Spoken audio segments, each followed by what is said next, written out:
गणेश जी की वंदना की है। अब किसी ने गोस्वामी जी से यह उपहास कर दिया कि बस महाराज,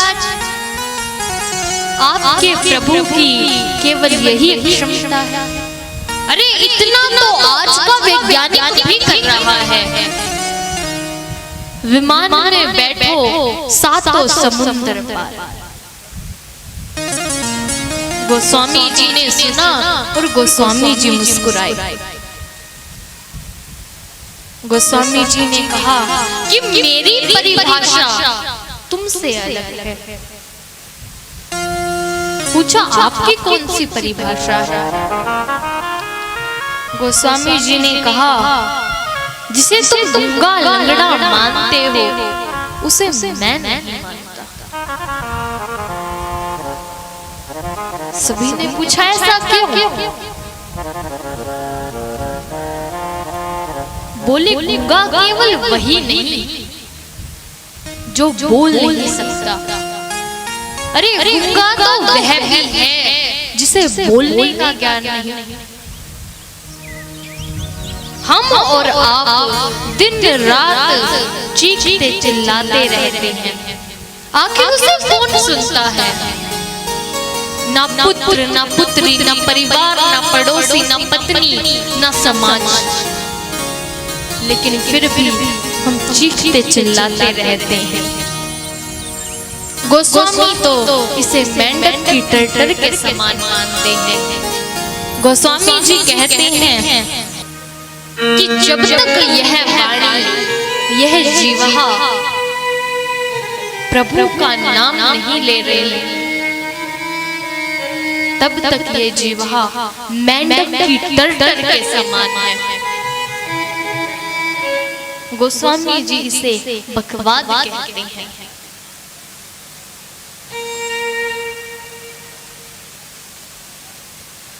यह गोस्वामी जी की परिभाषा है कि जब हम आपस में भाई भाई हैं तो भाई के नाते को भाई पर प्रेम से निभाइए। अगर हम किसी को कुछ देते हैं तो यह सोच कर ना दें कि मुझसे बड़ा तो कोई दाता ही नहीं है, मेरे बराबर तो कोई किसी को कुछ देता ही नहीं है।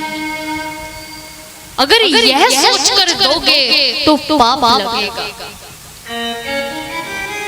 सोच कर देखिए, हम किसी को क्या दे सकते हैं? हम भी तो कहीं से मांग कर लाए हैं। जब हम सभी मंदिरों में जाते हैं तो हम प्रार्थना करते हैं कि सुख संपत्ति घर आवे। तो जब हम कहीं से मांग कर लाए हैं तो हम किसी को क्या दे सकते हैं?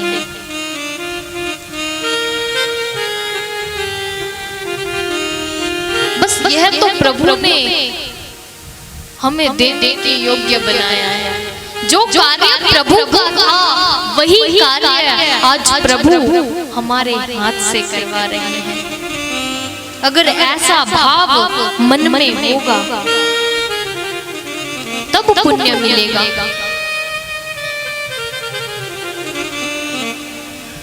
गोस्वामी जी तो ऐसा ही बताते हैं।